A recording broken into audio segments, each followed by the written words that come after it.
friends, I'm going to show you something. It's a part of a nature. I'm going to show you a spider making its own home. And it's also a trap to catch flies. And come. This is a spider home.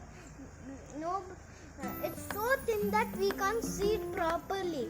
So flies can get trapped easily. So the spider, it's spider's home also and its web also. Don't touch it because they are venomous, and the flies can die like when the spider gets them in his trap.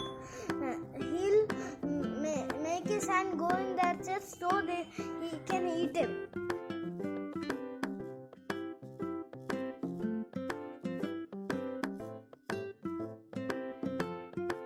If each of the strands were a pencil thick as a pencil, it can even stop an aeroplane going to it because it's the strongest natural material.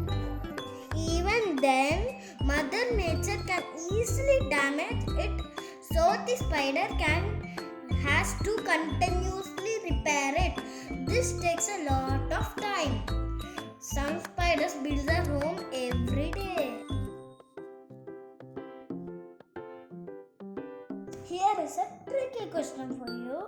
Why does the spider not get stuck in its own web? Because the spider weave their web with both sticky and non-sticky silk thread. They can easily find their way around them.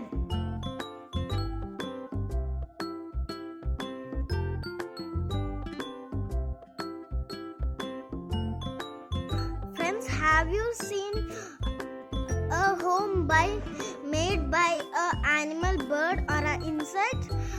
Just comment to me, okay, if you've seen one. Thank you.